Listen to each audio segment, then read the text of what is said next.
ಆನೇಕಲ್ ತಾಲೂಕಿನ ಚಂದಾಪುರದಲ್ಲಿರುವ RK Gardenia hotel ಆವರಣದಲ್ಲಿ ಬೆಂಗಳೂರು ಸಹಕಾರ ಹಾಲು ಒಕ್ಕೂಟ ಮತ್ತು ಬಮೂಲ್ ಕಲ್ಯಾಣ ಟ್ರಸ್ಟ್ ಹಾಗೂ ಆನೇಕಲ್ ಶಿಬಿರ ಕಚೇರಿಯ ಸಹಯೋಗದಲ್ಲಿ ಆನೇಕಲ್ ತಾಲೂಕಿನ ವ್ಯಾಪ್ತಿಯ ಹಾಲು ಉತ್ಪಾದಕರ ಸಹಕಾರ ಸಂಘಗಳ ಸದಸ್ಯರು ಮತ್ತು ಸಿಬ್ಬಂದಿಯವರ ಮಕ್ಕಳಿಗೆ ಪ್ರತಿಭಾ ಪುರಸ್ಕಾರ ವಿತರಣಾ ಸಮಾರಂಭವನ್ನು ಆಯೋಜಿಸಲಾಗಿತ್ತು.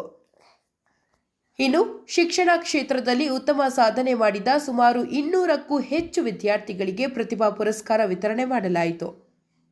ಇನ್ನು ಪ್ರತಿಭಾ ಪುರಸ್ಕಾರ ವಿತರಣಾ ಸಮಾರಂಭವನ್ನು ಬಮೂಲ್ ಅಧ್ಯಕ್ಷರಾದ ಡಿಕೆ ಸುರೇಶ್ ಉದ್ಘಾಟಿಸಿ ನಂತರ ಮಾತನಾಡಿದ ಅವರು, ರೈತರಿಗೆ ಮತ್ತು ರೈತರ ಮಕ್ಕಳಿಗೆ ಆತ್ಮಸ್ಥೈರ್ಯ ತುಂಬುವ ಉದ್ದೇಶದಿಂದ ಪ್ರತಿ ವರ್ಷದಂತೆ ಈ ವರ್ಷವೂ ಸಹ ಬಮೂಲ್ ವತಿಯಿಂದ ಸುಮಾರು 19 ಕೋಟಿ ರೂಪಾಯಿ ವೆಚ್ಚದ ವಿವಿಧ ಕಲ್ಯಾಣ ಯೋಜನೆಗಳನ್ನು ರೂಪಿಸಲಾಗಿದೆ ಎಂದರು. ಇನ್ನು ಹೈನುಗಾರಿಕೆ ಪ್ರಗತಿಗಾಗಿ ಬಮೂಲ್ ವತಿಯಿಂದ ಅನೇಕ ಯೋಜನೆಗಳನ್ನು ಜಾರಿಗೆ ತಂದಿದ್ದು, ರೈತರು ಈ ಸೌಲಭ್ಯಗಳನ್ನು ಸದ್ಬಳಕೆ ಮಾಡಿಕೊಂಡು ಆರ್ಥಿಕವಾಗಿ ಪ್ರಗತಿ ಕಾಣಬಹುದಾಗಿದೆ ಎಂದರು. ಇನ್ನು ಈ ವೇಳೆ ಬಮೂಲ್ ನಿರ್ದೇಶಕರಾದ ಆರ್ಕೆ ರಮೇಶ್ ರವರು ಮಾತನಾಡಿ, ಡಿಕೆ ಸುರೇಶ್ ರವರು ಬಮೂಲ್ ಅಧ್ಯಕ್ಷರಾದ ಮೇಲೆ ಒಕ್ಕೂಟದಲ್ಲಿ ಕ್ಷೀರ ಕ್ರಾಂತಿಯೇ ಪ್ರಾರಂಭವಾಗಿದೆ ಎಂದರೆ ತಪ್ಪಾಗಲಾರದು ಎಂದರು. ಡಿಕೆ ಸುರೇಶ್ ರವರು ಬಮೂಲ್ ವತಿಯಿಂದ ಅನೇಕ ಯೋಜನೆಗಳನ್ನು ಜಾರಿಗೆ ತರುವ ಮೂಲಕ ರೈತರ ಅಭಿವೃದ್ಧಿಗೆ ಹೆಚ್ಚು ಗಮನ ಹರಿಸಲಾಗಿದೆ ಎಂದರು. ಇನ್ನು ರೈತರು ಸಾಕಷ್ಟು ಸಮಸ್ಯೆಗಳನ್ನು ಅನುಭವಿಸುತ್ತಿದ್ದು, ರಾಜ್ಯ ಸರ್ಕಾರ ಕೂಡಲೇ ಹಾಲಿನ ಬೆಲೆಯನ್ನು ಏರಿಕೆ ಮಾಡಬೇಕು ಎಂದರು. ಜೊತೆಗೆ ಹಾಲು ಉತ್ಪಾದಕರು ಸಹ ಡೈರಿಗಳಿಗೆ ಗುಣಮಟ್ಟದ ಹಾಲನ್ನು ಪೂರೈಕೆ ಮಾಡಬೇಕು ಎಂದು ಮನವಿ ಮಾಡಿದರು. ಇನ್ನು ಇದೇ ಸಂದರ್ಭದಲ್ಲಿ 2024-25ನೇ ಸಾಲಿನ ಅತ್ಯುತ್ತಮ ಹಾಲು ಉತ್ಪಾದಕರ ಸಹಕಾರ ಸಂಘಗಳ ಮೊದಲನೇ ಬಹುಮಾನವನ್ನು ಹೆನ್ನಗರ ಹಾಲು ಉತ್ಪಾದಕರ ಸಹಕಾರ ಸಂಘದ ಅಧ್ಯಕ್ಷ ಹೆನ್ನಗರ ಶಿವರಾಜ್ ಮತ್ತು ಅವರ ಸಂಘದವರು ಪಡೆದುಕೊಂಡರು.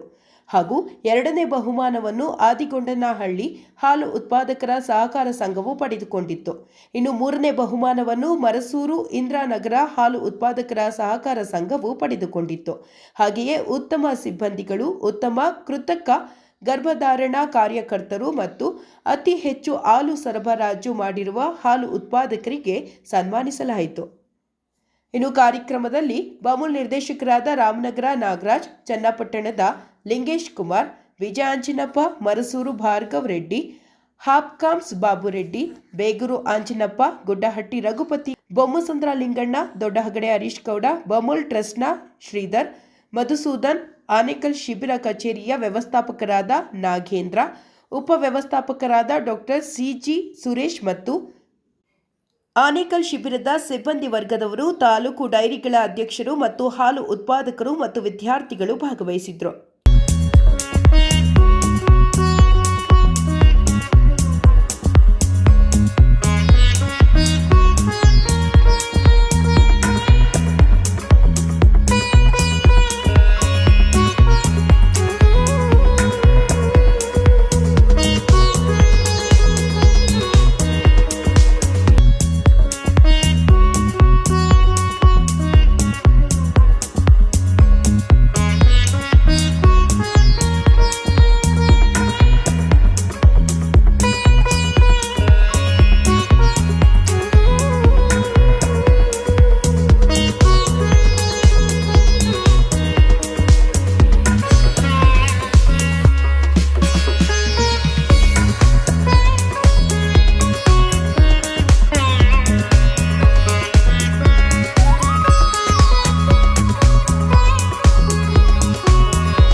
ವತಿಯಿಂದ ಇವತ್ತು ಆನೇಕಲ್ ತಾಲೂಕಿನ ಪ್ರತಿಭಾವಂತ ವಿದ್ಯಾರ್ಥಿನಿಯರಿಗೆ ಚೆಕ್ ವಿತರಣಾ ಕಾರ್ಯಕ್ರಮವನ್ನು ಏರ್ಪಡಿಸಿ ಈ ಕಾರ್ಯಕ್ರಮದ ಉದ್ಘಾಟನೆಯನ್ನು ಮಾಡಿ ಕಾರ್ಯಕ್ರಮದಲ್ಲಿ ಆಸೀನರಾಗಿರ್ತಕ್ಕಂಥ ಒಕ್ಕೂಟದ ಅಧ್ಯಕ್ಷರು, ಹಿಂದೆ ಈ ಭಾಗದಲ್ಲಿ ಇದೊಂದು ಸುದೈವ.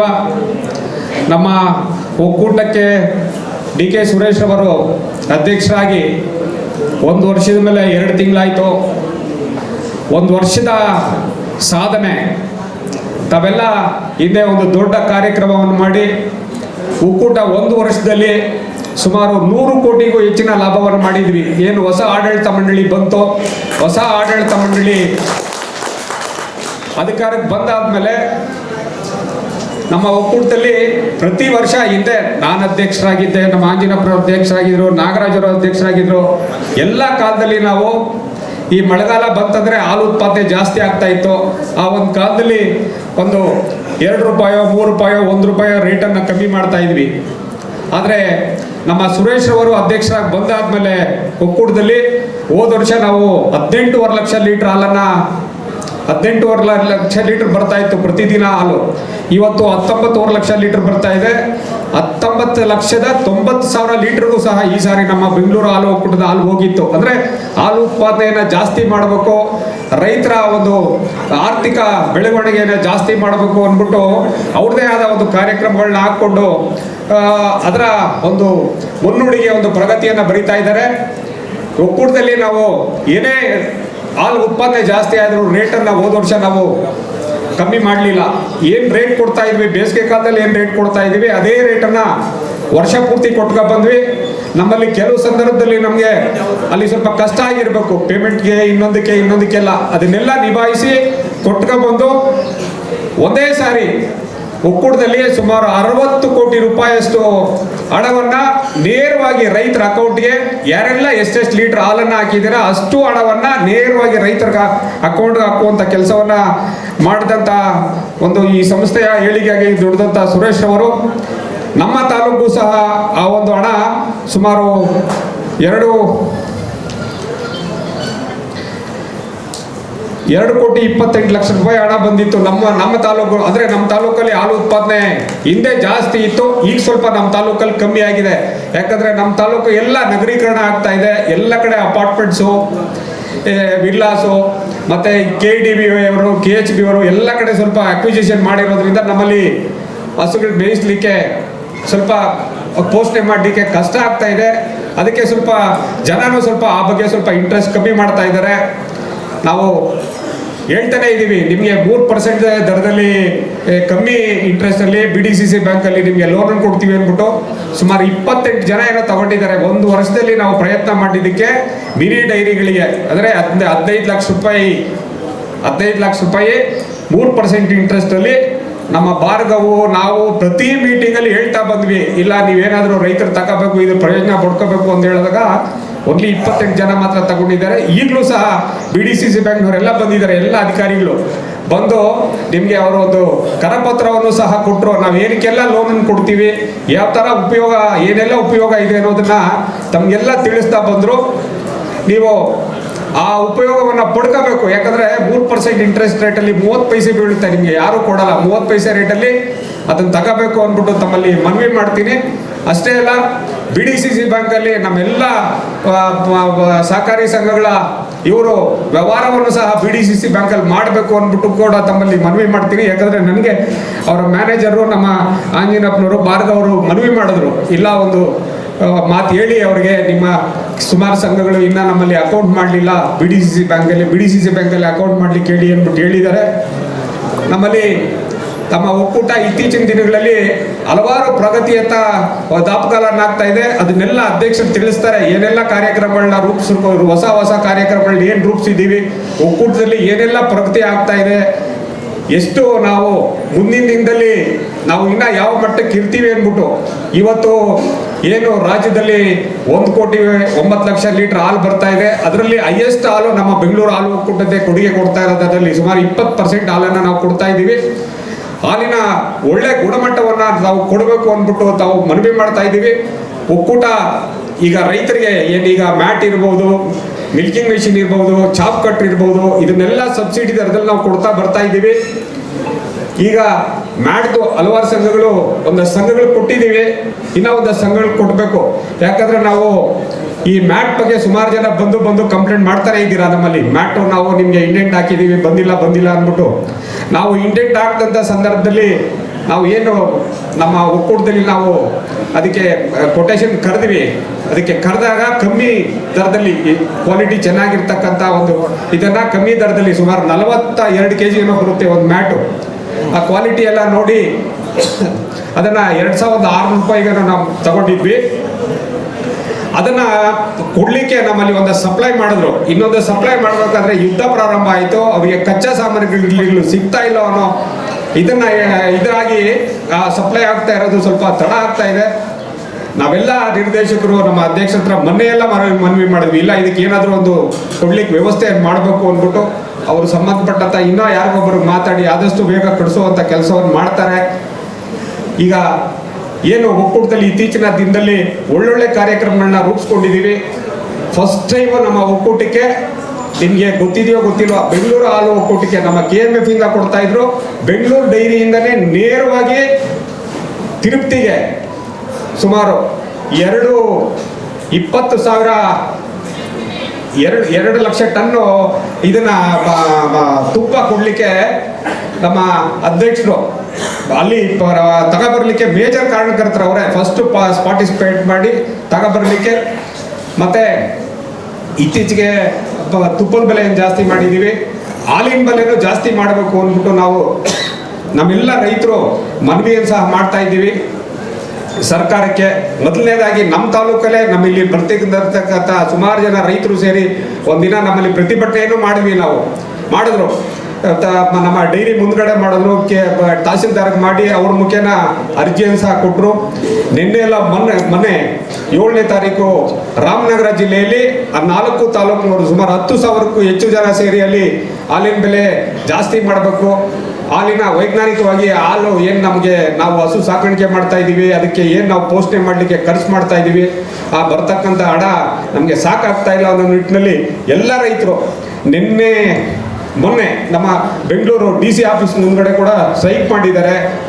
ಮುಂದಿನ ದಿನದಲ್ಲಿ ಜಾಸ್ತಿ ಮಾಡುವಂಥ ಕೆಲಸವನ್ನು ನಮ್ಮ ಅಧ್ಯಕ್ಷರು ತಗೊಂಡು ಮಾಡಬೇಕು ಅಂದ್ಬಿಟ್ಟು ಅವರಲ್ಲಿ ಮನವಿ ಮಾಡ್ತಾ, ಮುಂದಿನ ಎಲ್ಲ ನಮ್ಮ ಏನೇನು ಹೆಚ್ಚಿಗೆ ನಮ್ಮ ಪ್ರಗತಿ ಕಾಣ್ತಾ ಇದೆ ಅನ್ನೋದ್ರ ಬಗ್ಗೆ ನಮ್ಮ ಅಧ್ಯಕ್ಷರು ಹೇಳ್ತಾರೆ ಅಂದ್ಬಿಟ್ಟು ಹೇಳ್ತಾ ತಮಗೆಲ್ಲ ಹೊಂದಿಸ್ತಾ ನಾನು ಮಾತನ್ನು ಮುಗಿಸ್. ರೈತ ಬಾಂಧವರೇ, ಈ ಒಂದು ಕಾರ್ಯಕ್ರಮದ ಮುಖ್ಯ ರೂವಾರಿಗರಾಗಿರ್ತಕ್ಕಂಥ ಆತ್ಮೀಯ ನನ್ನ ಎಲ್ಲ ವಿದ್ಯಾರ್ಥಿನಿಯರೇ,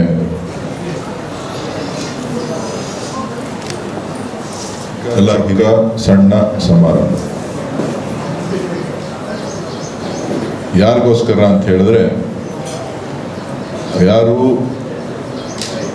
ಹಗಲು ರಾತ್ರಿ ಮಕ್ಕಳ ಭವಿಷ್ಯವನ್ನ ಕಾಣಬೇಕು ಅಂತ ಹೇಳಿ ರೈತರಾಗಿ ದುಡಿತಾ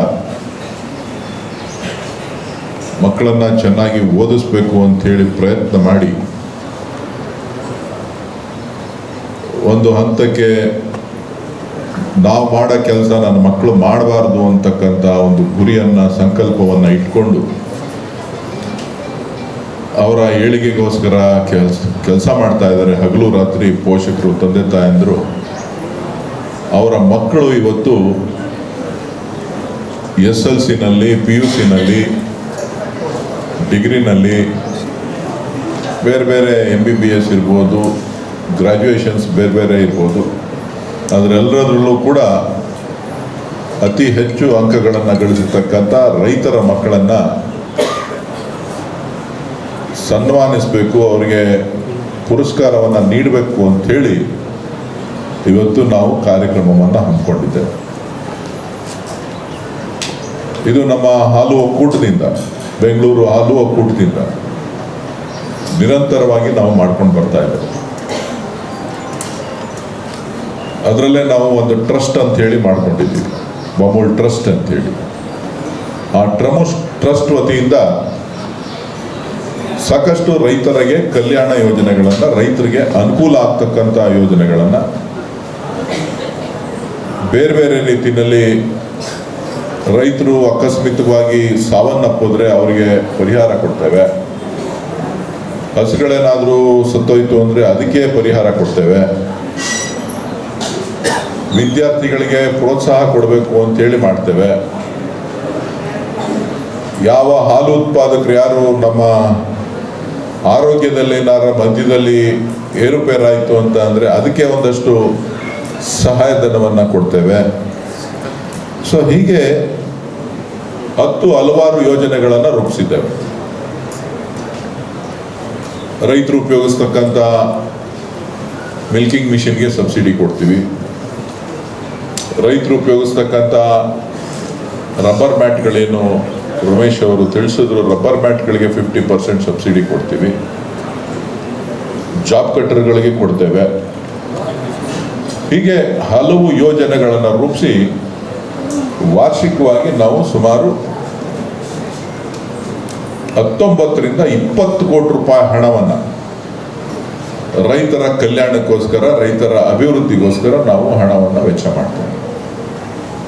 ನಿಮಗೆ ಹಾಲ್ಗೆ ದುಡ್ಡು ಕೊಡೋದು ಬೇರೆ, ನಾವು ಅದ್ರ ಜೊತೆಗೆ ರೈತರಿಗೆ, ರೈತರ ಮಕ್ಕಳಿಗೆ ಯೋಗಕ್ಷೇಮವನ್ನು ಕಾಪಾಡಬೇಕು ಅಂತ ಹೇಳಿ ನಾವು ಈ ರೀತಿಯ ಕಾರ್ಯಕ್ರಮಗಳನ್ನು ನಮ್ಮ ಟ್ರಸ್ಟ್ ಮುಖಾಂತರ ನಾವು ಮಾಡ್ತಾ ಬಂದಿದ್ದೇವೆ. ಅದನ್ನು ಮುಂದಿನ ದಿನಗಳಲ್ಲಿ ಇನ್ನೂ ಹೆಚ್ಚಿಸಬೇಕು ಅಂತಕ್ಕಂಥ ಚಿಂತನೆಯನ್ನು ಕೂಡ ನಾವು ಇಟ್ಕೊಂಡಿದ್ದೇವೆ.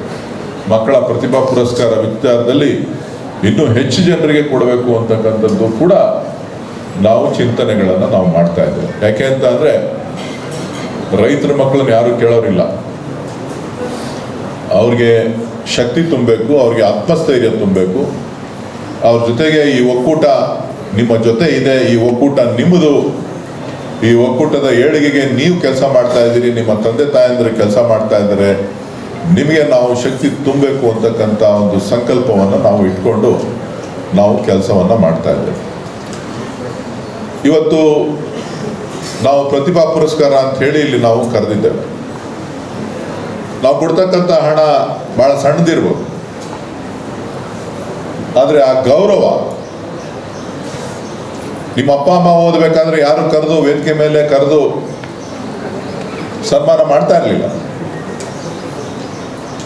ನಿಮ್ಮ ಅಪ್ಪ ಅಮ್ಮ ಕಾಲೇಜ್ಗೆ ಹೋಗ್ತಾ ಇದ್ದಾರೆ ಅಂತ ಹೇಳಿದ್ರೆ ಯಾರು ಕೂಡ ಬೆಂತಟ್ಟಿ ಕಳಿಸ್ತಾ ಇರಲಿಲ್ಲ. ಆದರೆ ಇವತ್ತು ನಿಮಗೆ ನಿಮ್ಮ ಅಪ್ಪ ಅಮ್ಮದಿರು ಇದ್ದಾರೆ, ಅಪ್ಪ ಅಮ್ಮನವ್ರ ಜೊತೆ ಕೆಲಸ ಮಾಡ್ತಾ ಇರ್ತಕ್ಕಂಥ ಒಕ್ಕೂಟನೂ ಕೂಡ ನಿಮ್ಮ ಜೊತೆ ಇದೆ.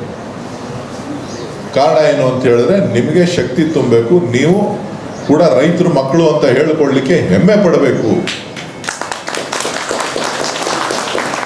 ನೀವು ತಹಶೀಲ್ದಾರ್ ಮಗ ಅಂತನೋ, AC ಮಗ ಅಂತನೋ, DC ಮಗ ಅಂತನೋ, ನಾನು ಹೋಟ್ಲ್ ಓನರ್ ಮಗ ಅಂತನೋ, ಇನ್ನೊಂದೋ ಏನೋ ಹೇಳೋದಕ್ಕಿನ್ನ ನಾನೊಬ್ಬ ರೈತನ ಮಗ ಅಂತ ಕೇಳ್ಕೊಳ್ಳೋದಕ್ಕೆ ನೀವು ಹೆಮ್ಮೆ ಪಡಬೇಕು.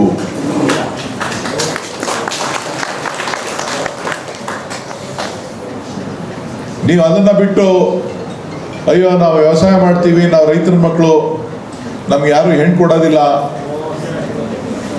ಹೆಣ್ಣು ಕೊಡದೇ ಇರ್ಬೋದು, ಆದರೆ ನಿಮ್ಮ ಸ್ವಾಭಿಮಾನಕ್ಕೆ ಯಾರು ಕೂಡ ಧಕ್ಕೆ ತರಲಿಕ್ಕೆ ಸಾಧ್ಯ ಇಲ್ಲ. ರೈತರ ಸ್ವಾಭಿಮಾನಕ್ಕೆ ಯಾರು ಕೂಡ ಧಕ್ಕೆ ತರಲಿಕ್ಕೆ ಸಾಧ್ಯ ಇಲ್ಲ. ಅದನ್ನ ತಾವು ಅರ್ಥ ಮಾಡ್ಕೋಬೇಕು. ನೀವು ಯಾವತ್ತೂ ಕೂಡ ಅನ್ನದಾತ್ರೆ ಹೊರತು ಬೇರೆಯವರಲ್ಲ. ಅದನ್ನು ಯಾರು ಕಸಿಲಿಕ್ಕೆ ಸಾಧ್ಯ ಇಲ್ಲ. ಯಾರು ಕಸಲಿಕ್ಕಾಗತ್ತಾ? ಇವತ್ತು ಅಂತ ಒಂದು ಸ್ಥಾನದಲ್ಲಿ ನಿಮ್ಮ ತಂದೆ ತಾಯಂದಿರು ಕೂತಿದ್ದಾರೆ, ನಿಮ್ಮ ಪೋಷಣೆಯನ್ನು ಮಾಡ್ತಾ ಇದ್ದಾರೆ. ನಿಮ್ಮ ಪೋಷಣೆಯನ್ನು ಮಾಡುವಂಥ ಸಂದರ್ಭದಲ್ಲಿ ನಿಮಗೆ ನಾವು ಗೌರವವನ್ನು ಸಲ್ಲಿಸಬೇಕು ಅಂತ ಹೇಳಿ ಈ ಒಂದು ಸಣ್ಣ ಪ್ರತಿಭಾ ಪುರಸ್ಕಾರ ಕಾರ್ಯಕ್ರಮವನ್ನು ನಾವು ಹಮ್ಮಿಕೊಂಡಿದ್ದೇವೆ. ನಾನಾದರೂ ತಮಗೆ ಹೇಳ್ತಕ್ಕಂಥದ್ದು ಇಷ್ಟೇ, ಜೀವನದಲ್ಲಿ ಸವಾಲಿಲ್ಲ ಅಂತ ತಿಳ್ಕೊಳ್ಬೇಡಿ. ಜೀವನದಲ್ಲಿ ಸವಾಲಿದೆ. ನೀವು ಇಂಜಿನಿಯರ್ ಆದರೂ ಸವಾಲಿದೆ, ಡಾಕ್ಟರ್ ಆದರೂ ಸವಾಲಿದೆ, MBA ಮಾಡಿದ್ರು ಸವಾಲಿದೆ. ನೀವು ಕಂಪ್ಯೂಟರ್ ಮುಂದೆ ಕೂತ್ಕೊಂಡು ನೀವು ಸಾಫ್ಟ್ವೇರ್ ಕಂಪ್ನಿನಲ್ಲಿ ಹೋಗಿ ಕೆಲಸ ಮಾಡಿದ್ರು ಕೂಡ ಸವಾಲಿದೆ. ಸವಾಲಿಲ್ಲ ಅಂತ ಅನ್ಕೊಳಕ್ ಹೋಗ್ಬೇಡಿ. ಡಾಕ್ಟರ್ ಆಯ್ತು ಅಂತ ಅಂದ್ರೆ ಡಾಕ್ಟರ್ಗೆ ಸವಾಲಿಲ್ಲ ಅಂತ ತಿಳ್ಕೊಳಕ್ ಹೋಗ್ಬೇಡಿ. ಡಾಕ್ಟ್ರಿಗೂ ಕೂಡ ಸವಾಲಿದೆ. ಯಾವ ಟೈಮಲ್ಲಿ ಯಾವ ಹೊತ್ತಲ್ಲಿ ಕರೀತಾರೋ. ಒಂದು ಆಪರೇಷನ್ ಫೈಲ್ ಆಯ್ತು ಅಂತ ಅಂದ್ರೆ ಪೇಷಂಟ್ ಕಡೆಯವ್ರು ಬಂದು ಶಾಪ ಹಾಕ್ತಾರೆ, ನಿಮ್ಮ ಮೇಲೆ ಗಲಾಟೆ ಮಾಡ್ತಾರೆ. ಅಧಿಕಾರಿಯಾಗಿ ಕೆಲಸ ಮಾಡ್ತಾ ಇರ್ತೀರಿ, ಅಧಿಕಾರಿಯಾಗಿ ಕೆಲಸ ಮಾಡ್ಬೇಕಾದ್ರೆ ಎಲ್ಲರನ್ನೂ ಕೂಡ ಸಮಾಧಾನ ಮಾಡ್ಲಿಕ್ಕೆ ಸಾಧ್ಯ ಇಲ್ಲ. ಅಲ್ಲೂ ಕೂಡ ಬಂದು ನಿಮ್ಮ ಮೇಲೆ ಗಲಾಟೆ ಮಾಡ್ತಾರೆ, ಅಲ್ಲೂ ಕೂಡ ನಿಮ್ಮ ಮೇಲೆ ಒತ್ತಡ ಇರ್ತದೆ. ಯಾವುದ್ರಲ್ಲಿಲ್ಲ ಒತ್ತಡ? ನಿಮ್ಮ ಜೀವನದಲ್ಲಿ ಪ್ರತಿಯೊಂದು ಹಂತದಲ್ಲೂ ಕೂಡ ಸವಾಲಿದೆ, ಪ್ರತಿಯೊಂದು ಕೆಲಸದ ಮೇಲೂ ಒತ್ತಡ ಮಾಡೋಂಥ ಸಂದರ್ಭದಲ್ಲೂ ಕೂಡ ಒತ್ತಡ ಇದೆ. ಆದರೆ ನೀವು ಧೈರ್ಯವಾಗಿ ಎಲ್ಲಿ ಕೆಲಸ ಮಾಡ್ಬೋದು ಅಂತ ಅಂದರೆ, ಒಬ್ಬ ರೈತರಾಗಿ, ರೈತರ ಮಕ್ಕಳಾಗಿ, ನಾವು ರೈತರು ಅಂತ ಹೇಳಿಕೊಂಡು ನಿಮ್ಮ ಕೆಲಸವನ್ನು ನೀವು ದುಡಿದು ನೀವು ಇನ್ನೊಬ್ರಿಗೆ ಅನ್ನವನ್ನು ಕೊಡ್ತಕ್ಕಂಥ ಒಂದು ಜವಾಬ್ದಾರಿ ಇದೆಯಲ್ಲ, ಅದು ಬೇರೆಯವ್ರು ಯಾರ ಕೈಲೂ ಸಾಧ್ಯ ಇಲ್ಲ. ಸೊ ಹಾಗಾಗಿ ನಾನು ಹೇಳ್ತಕ್ಕಂಥದ್ದು ಇಷ್ಟೇ, ಉದ್ಯೋಗಗಳು ಸಿಗ್ತದೋ ಬಿಡ್ತದೋ, ಉದ್ಯೋಗಗಳನ್ನು, ಸ್ವಂತ ಉದ್ಯೋಗಗಳನ್ನು ಸೃಷ್ಟಿ ಮಾಡ್ಕೊಳ್ಬೇಕು. ಯಾವುದು ಕೂಡ ಸಾಧ್ಯ ಇಲ್ಲ ಅಂತ ತಿಳ್ಕೊಳ್ಬೇಡಿ. ಸಾಧ್ಯ ಇಲ್ಲದೆ ಇರೋದು ನಿಮ್ಗೆ ಯಾವುದೂ ಇಲ್ಲ.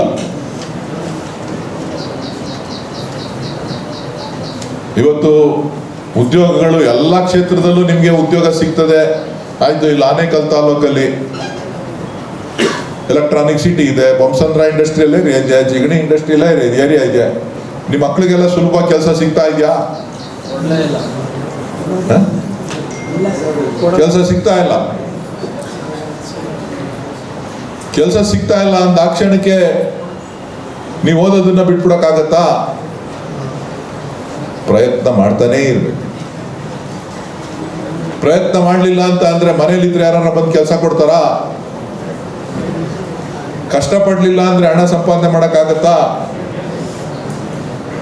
ಆಗತ್ತಾ? ಕಷ್ಟನೂ ಪಡಬೇಕು, ಪ್ರಯತ್ನನೂ ಮಾಡಬೇಕು, ಶ್ರಮನೂ ಹಾಕ್ಬೇಕು. ನಿಮ್ಮ ಬುದ್ಧಿವಂತಿಕೆಯನ್ನು ಕೂಡ ಉಪಯೋಗಿಸಿ ನೀವು ನಿಮ್ಮ ಜೀವನದಲ್ಲಿ ಮೇಲ್ ಬರಲಿಕ್ಕೆ ನೀವೆಲ್ಲ ಪ್ರಯತ್ನವನ್ನು ಮಾಡಬೇಕು, ಅದನ್ನು ಮಾಡಬೇಕಾಗ್ತದೆ. ಸೊ ಹಾಗಾಗಿ ನೀವು ಪ್ರಯತ್ನಗಳನ್ನು ನಿರಂತರವಾಗಿ ಮಾಡ್ತು ಅಂತ ಅಂದರೆ ನೀವು ಯಶಸ್ಸನ್ನು ಕಾಣಲಿಕ್ಕೆ ಸಾಧ್ಯ ಆಗ್ತದೆ. ಪ್ರಯತ್ನನೇ ಮಾಡದೆ ನೀವು ಯಶಸ್ಸಾಗ್ತೀನಿ, ನಿಮ್ಮ ಅಪ್ಪ ಅಮ್ಮನ್ನೇ ಆಶ್ರಯ ಪಡಿತೀನಿ, ನಿಮ್ಮ ಅಪ್ಪ ಅಮ್ಮ ನಿಮ್ಮನ್ನು ಓದಿಸಿದ್ದಾರೆ, ಆದರೆ ಉದ್ಯೋಗ ಕೊಡಿಸ್ಲಿಕ್ಕೆ ಅವ್ರ ಕೈಲಾಗೋದಿಲ್ಲ. ನಾನು ನೋಡಿದ್ದೀನಿ, ಓದಿಸಾದ ಮೇಲೆ ಮಕ್ಳಿಗೆ ಕೆಲಸ ಕೊಡ್ಸೋಕ್ಕೂ ಅಪ್ಪ ಅಮ್ಮದಿರನ್ನ ಕರ್ಕೊಬರ್ತಾರೆ. ಅಪ್ಪ ಅಮ್ಮದಿನ ಕರ್ಕೊಬರ್ತಾರೆ. ಎಂತ ಕರ್ಕೊಬರ್ತಾರೆ? ಏನಾರ ಮಾಡಿ ನನ್ನ ಮಗನಿಗೊಂದು ಉದ್ಯೋಗ ಆಗಲಿ, ಮಗಳಿಗೊಂದು ಉದ್ಯೋಗ ಆಗಲಿ, ಅವಳ ಕಾಲ ಮೇಲೆ ಅವ್ರು ನಿಂತ್ಕೊಳ್ಳಿ, ನಾನು ಒಳ್ಳೆ ಕಡೆ ಹೆಣ್ಣು ಕೊಟ್ಟು ಮದುವೆ ಮಾಡ್ಬೋದು, ಗಂಡು ತಂದು ಮದುವೆ ಮಾಡ್ಬೋದು ಅಂತೇಳಿ ಏನೋ ಒಂದು ಆಸೆಯಿಂದ ಇರ್ತಾರೆ. ಆದರೆ ನೀವು ನಿಮ್ಮ ಅಪ್ಪ ಅಮ್ಮನಿಗೆ ಯಾವತ್ತಾದರೂ ನೆರವಾಗಿದ್ದೀರಾ ಅನ್ನೋದು ಕೂಡ ಬಹಳ ಮುಖ್ಯ. ಮಾಹಿತಿ ತಂತ್ರಜ್ಞಾನ ಬೆಳೆದಿದೆಯಾ ಇಲ್ವಾ? ಅಂಗೈಯಲ್ಲಿ ಪ್ರಪಂಚ ನೋಡ್ಬೋದು ನೀವು, ಹೌದಾ ಅಲ್ವಾ? ಅಂಗೈಯಲ್ಲಿ ಪ್ರಪಂಚ ನೋಡ್ಬೋದು. ನಿಮ್ಮ ಅಪ್ಪ ಅಮ್ಮದಿರ ಕಾಲದಲ್ಲಿ ಅದಿರಲಿಲ್ಲ ನೋಡ್ಲಿಕ್ಕೆ. ಅಂಗೈಯಲ್ಲಿ ಪ್ರಪಂಚ ನೋಡ್ಲಿಕ್ಕೆ ಸಾಧ್ಯ ಇರಲಿಲ್ಲ. ಕ್ಷಣ ಕ್ಷಣದ ಮಾಹಿತಿಯನ್ನು ನೋಡ್ಬೋದು. ಎಲ್ಲೆಲ್ಲಿ ಯಾವ್ಯಾವ ಕ್ಷೇತ್ರದಲ್ಲಿ ನಿಮಗೆ ಉದ್ಯೋಗದ ಅವಕಾಶಗಳಿದೆ ಅಂತೇಳಿ ನಿಮ್ಮ ಅಪ್ಪ ಅಮ್ಮನಿಗೆ ಗೊತ್ತಿರೋದಿಲ್ಲ, ನಿಮಗೆ ಗೊತ್ತಾಗುತ್ತೆ. ಆದರೆ ನೀವು ಹುಡುಕಿದ್ರೆ ಮಾತ್ರ. ನೀವು ಹುಡುಕ್ತೀರಾ? ನೀವು ನೋಡ್ತೀರಾ? ಇದು ನಮ್ಮ ಮುಂದೆ ಇರೋ ಸವಾಲು. ಅಂಗೈಯಲ್ಲಿ ಪ್ರಪಂಚ ಇದೆ, ಉದ್ಯೋಗಗಳು ಎಲ್ಲಿದೆ ಅಂತ ಹೇಳಿ ನಿಮ್ಮ ಕೈಯಲ್ಲೇ ಗೊತ್ತಿದೆ. ಆದರೆ ನೀವು ಅದರ ಪ್ರಯತ್ನ ಮಾಡುವಂಥ ಸಂದರ್ಭದಲ್ಲಿ ನೀವು ಸರಿಯಾದ ಆಲೋಚನೆಗಳನ್ನು, ಚಿಂತನೆಗಳನ್ನು ಮಾಡಿಕೊಂಡು ನೀವು ನಿಮ್ಮ ತಂದೆ ತಾಯಿಗೆ ಹೊರೆಯನ್ನು ಕಡಿಮೆ ಮಾಡಲಿಕ್ಕೆ ನೀವೇನಾದರೂ ಒಂದು ಅರ್ಧ ಗಂಟೆ ವಿದ್ಯಾಭ್ಯಾಸ ಮಾಡುವಂಥ ಸಂದರ್ಭದಲ್ಲಿ ನೀವು 5-6 ಗಂಟೆ ಟೈಮು ರೀಲ್ಸ್ ನೋಡ್ತಾ ಇರ್ತೀರಿ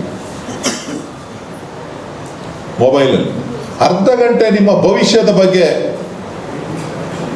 ನಿಮ್ಮ ಕುಟುಂಬದ ಬಗ್ಗೆ ಅರ್ಧ ಗಂಟೆ ನೀವು ಸ್ಕ್ರಾಲ್ ಮಾಡ್ತು ಅಂತ ಅಂದರೆ ಖಂಡಿತ ನೀವು ಜೀವನದಲ್ಲಿ ಯಶಸ್ವಿ ಆಗ್ತೀರಿ. ನೀವು ಯಾವತ್ತೂ ಮಾಡೋದಿಲ್ಲ. ಬೇರೆಯವ್ರ ಬಗ್ಗೆ ಕಾಮೆಂಟ್ಸ್ ಮಾಡ್ತೀರಿ, ಬೇರೆಯವ್ರ ಬಗ್ಗೆ ಕಾಮೆಂಟ್ಸ್ ಹಾಕ್ತೀರಿ, ಬೇರೆಯವ್ರ ಬಗ್ಗೆ ಏನಾಗಿದ್ದಾರೆ ಅನ್ನೋದನ್ನು ನೋಡುವಂಥ ಪ್ರಯತ್ನ ಮಾಡ್ತೀರಿ. ನೆಗೆಟಿವ್ ಮೈಂಡ್ ಸೆಟ್ ಅಲ್ಲಿ ಏನ್ ಬರ್ತಾ ಇರ್ತದೆ ಅದನ್ನ ನೀವು ನೋಡಿ ಆನಂದಿಸ್ತೀರಿ. ನಿಮ್ಗೇನ್ ಬೇಕು ಅಂತ ಹೇಳಿ ನೀವು ಚಿಂತನೆಯನ್ನ ಮಾಡೋದಿಲ್ಲ. ನಿಮ್ಮ ಮುಂದಿನ ಬದುಕಿಗೆ ಒಂದು 40 ವರ್ಷ 50 ವರ್ಷ ನಿಮ್ಮ ಜೀವನ, 20 ವರ್ಷ ನನಗೆ ಅಪ್ಪ ಅಮ್ಮ ಸಾಕಿದ್ದಾರೆ, ವಿದ್ಯಾಭ್ಯಾಸ ಮಾಡಿದ್ದಾರೆ, ನಾನಿನ್ನು 50 ವರ್ಷ ಹಿಂಗ್ ಬದುಕಬೇಕು ಅಂತ ಹೇಳಿ ತಿಳ್ಕೊಳ್ಳುವಂತ ಪ್ರಯತ್ನವನ್ನ ನೀವೇನಾದ್ರೂ ಮಾಡಿದ್ರೆ ಖಂಡಿತ ನೀವು ಯಶಸ್ಸಾಗ್ತೀವಿ. ಆಯ್ತಪ್ಪ, ನಮ್ಮ ಅಪ್ಪ ಅಮ್ಮ ಹಾಲಾಗ್ತಾ ಇದ್ದಾರೆ, ರೈತರು ವ್ಯವಸಾಯ ಮಾಡ್ತಾ ಇದ್ದಾರೆ, ನಮ್ಮಮ್ಮ 2 ಹಸು ಹಾಲು ಕಟ್ಟಿದ್ದಾರೆ, 3 ಹಸು ಕಟ್ಟಿದ್ದಾರೆ, 10 ಲೀಟರ್ ಬೆಳಿಗ್ಗೆ 4-5 ಗಂಟೆಗೆ ಎದ್ದು ಹಾಲು ಹಾಕ್ತಾ ಇದ್ದಾರೆ.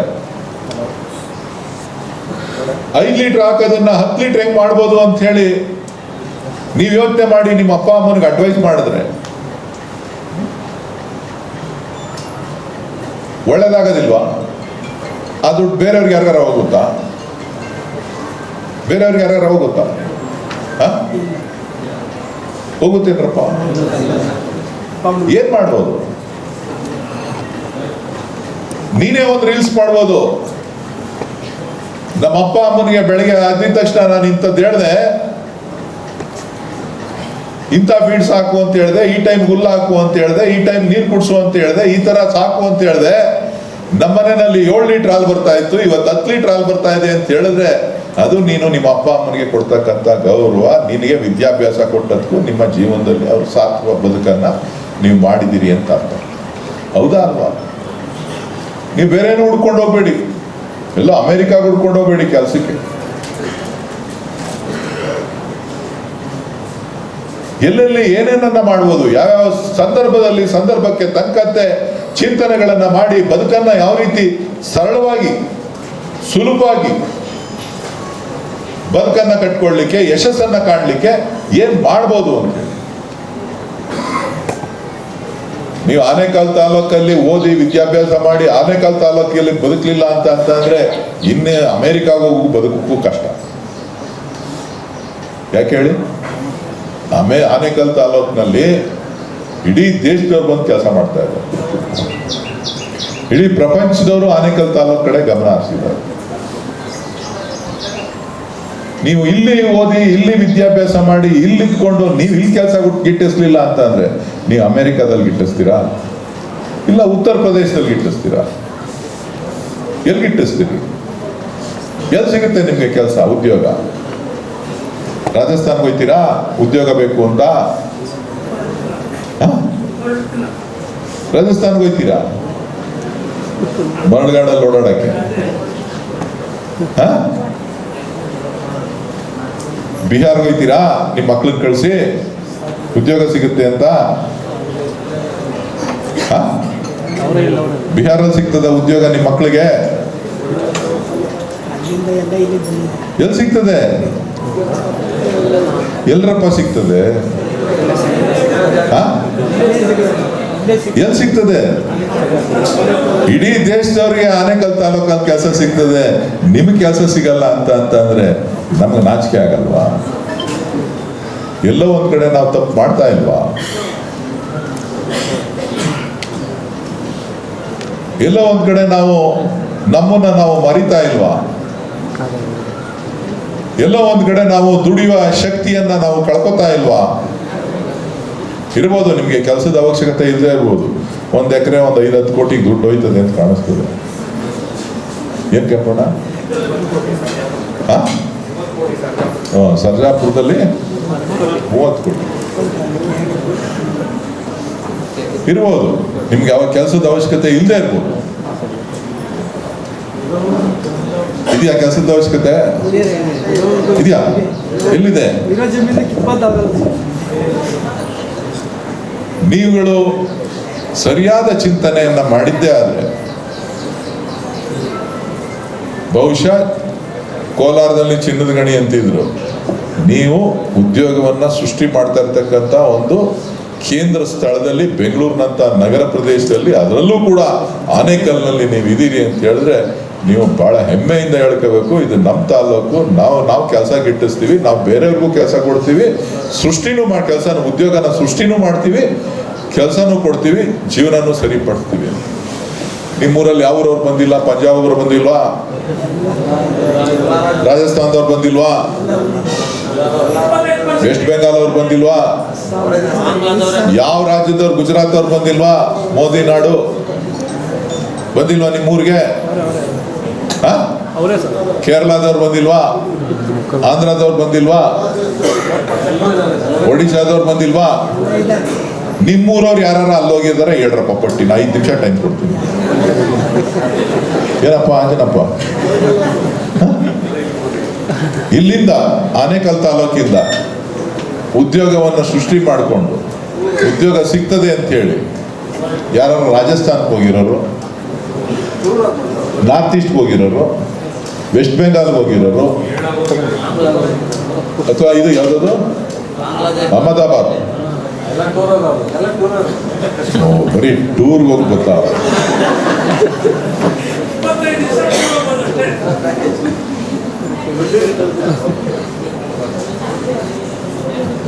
ಸೊ ಹಾಗಾಗಿ ನಿಮ್ಮ ಚಿಂತನೆಗಳು ಯಾವತ್ತೂ ಕೂಡ ನಿಮ್ಮ ಜೀವನದ ಸುಧಾರಣೆ, ನಿಮ್ಮನ್ನ ಯಾರು ಒತ್ತು ಹೆತ್ತು ಸಾಕಿದ್ದಾರೆ ಬೆಳೆಸಿದ್ದಾರೆ ಅವ್ರಿಗೆ ಗೌರವ ತರಬೇಕು ಅಂತ ಅಂದ್ರೆ ನಿಮ್ಮ ಮೇಲೆ ಹೆಚ್ಚಿನ ಜವಾಬ್ದಾರಿ ಇರಲಿ ಅಂತೇಳಿ ಈ ರೀತಿಯ ಪ್ರತಿಭಾ ಪುರಸ್ಕಾರವನ್ನ ಮಾಡಿ ನಿಮಗೆ ಜವಾಬ್ದಾರಿಯನ್ನು ಹೊರಿಸತಕ್ಕಂಥ ಕೆಲಸವನ್ನ ಇವತ್ತು ನಮ್ಮ ಸಂಸ್ಥೆ ಮಾಡ್ತಾ ಇದೆ. ಬರೀ ಏನಿಲ್ಲೋ ಏನೋ ಒಂದು ಹಾರ ಹಾಕ್ತಾರೆ, ಸರ್ಟಿಫಿಕೇಟ್ ಕೊಡ್ತಾರೆ, ಒಂದಷ್ಟು ಪ್ರೋತ್ಸಾಹಧನ ಕೊಡ್ತಾರೆ ಅಂತಕ್ಕಂಥದ್ದಕ್ಕಲ್ಲ. ಇದು ಬಹಳ ಸಣ್ಣದು, ಆದರೆ ಇದು ನಿಮ್ಮ ಜವಾಬ್ದಾರಿಯನ್ನು ಹೆಚ್ಚಿಸ್ತದೆ. ನಿಮಗೆ ಅಲಾರಾಮ್ ಬೆಲ್ ಹೊಡಿತು, ಆಯಿತು, ನಿಮ್ಮ ಟೈಮ್ ಹತ್ತತ್ರ ಬಂತು, ನಿಮ್ಮ ಕಾಲ ಮೇಲೆ ನೀವು ನಿಂತ್ಕೋಬೇಕು ಅಲ್ವಾ? ಸೊ ಹಾಗಾಗಿ ಬಹುಶಃ ನೀವೆಲ್ಲರೂ ಕೂಡ ಸರಿಯಾದ ಚಿಂತನೆಗಳನ್ನು ಮಾಡಿ ದಿನದಲ್ಲಿ ಒಂದು ಅರ್ಧ ಗಂಟೆ ಟೈಮು ನಿಮ್ಮೆಲ್ಲ ರೀಲ್ಸ್ನ ಕಡಿಮೆ ಮಾಡಿ ನಿಮ್ಮ ಜೀವನಕ್ಕೆ ಏನು ಬೇಕು ಅಂಥೇಳಿ ಅದರಲ್ಲಿ ಹುಡುಕಿ ಅದನ್ನು ಸರಿಯಾದ ಮಾರ್ಗದರ್ಶನವನ್ನು ಕೊಡ್ತೀರಿ, ತಿಳ್ಕೊಳ್ತೀರಿ ಅಂಥೇಳಿ ನಾನಾದರೂ ಆಶಿಸ್ತಾ, ಇವತ್ತು ಆನೇಕಲ್ ತಾಲೂಕಿನಲ್ಲಿ ಸುಮಾರು 160-170 ಸೊಸೈಟಿ ಇತ್ತು, 183 ಸೊಸೈಟಿ ಇತ್ತು. ಈಗ 149ಕ್ಕೆ ಬಂದಿದೆ. ಸುಮಾರು 2 ಲಕ್ಷ ಲೀಟರ್ ಹಾಲು ಬರ್ತಾ ಇತ್ತು ಅಂತ ಕಾಣಿಸುತ್ತೆ. 1.25 ಲಕ್ಷ 1.5 ಲಕ್ಷ ಬರ್ತಾ ಇತ್ತು. ಈಗ 68,000 ಲೀಟ್ರಿಗೆ ಬಂದಿದ್ದೀವಿ. ಬರೀ 4,500 ಜನ ಹಾಲನ್ನು ಹಾಕ್ತಾ ಇದ್ದೀವಿ. ಹಾಲು ಹಾಕ್ಲಿಲ್ಲ ಅಂದ್ರೇನು? ಹಾಲನ್ನ ಮಾರಾಟ ಮಾಡೋಕ್ಕೂ ಶಕ್ತಿ ಇದೆ. ಹಾಲು ಹಾಕ್ಬೇಕು ಅಂತಿಲ್ಲ, ಅದಕ್ಕೆ 4ರಷ್ಟು 10% ಹಾಲು ಮಾರೋಷ್ಟು ಶಕ್ತಿ ಇದೆ. ಅದಕ್ಕಾದ್ರೂ ನಿಮ್ಮ ತಲೆ ಉಪಯೋಗಿಸ್ಬೇಕು. ಹಿಂಗಾಗಲಿಲ್ಲ ಅಂದ್ರೆ ಹಿಂಗೆ ಮಾಡಬೇಕು. ಏನು ಹೇಳಿ? ಅದು ಬುದ್ಧಿವಂತರ ಲಕ್ಷಣ. ನಾನು ಹೇಳ್ತಾನೆ ಇರ್ತೀನಿ ರೀ, ಆನೇಕಲ್ಲಲ್ಲಿ ನಾವು ಪೊಟೆನ್ಷಿಯಲ್ನ ಇಟ್ಕೊಂಡು ನಾವು ಮಾಡಲಿಲ್ಲ ಅಂತ ನಮ್ಮ ಸೊಸೈಟಿಯವರಿಗೆಲ್ಲ ಕರೆದು ಹೇಳಿದ್ದೀವಿ. 149 ಸೊಸೈಟಿ, 50 ಸೊಸೈಟಿ ಇದೆ, 150 ಅಂಗಡಿ ಓಪನ್ ಮಾಡಬೇಕು ನಂದಿನಿದು ಅಂತ ಹೇಳಿದ್ವಿ. 150 ಅಂಗಡಿ ಓಪನ್ ಮಾಡಿ ಎಲ್ರಿಗೂ ಕೂಡ ನಂದಿನಿ ಪ್ರಾಡಕ್ಟ್ಸ್. ನಂದಿನಿ ಅಂತ ಹೇಳಿದ್ರೆ ಇದು ನಿಮ್ಮ ರೈತರ ಸಂಸ್ಥೆ. ಈ ರೈತರ ಸಂಸ್ಥೆನಲ್ಲಿ ಉತ್ತಮವಾದಂತಹ ಗುಣಮಟ್ಟವನ್ನು ನಾವು ಕಾಪಾಡಿಕೊಂಡು ಬಂದಿದ್ದೇವೆ. ರೈತರ ಏಳಿಗೆಗೋಸ್ಕರ ನಾವು ಕೆಲಸ ಮಾಡ್ತಾ ಇದ್ದೇವೆ.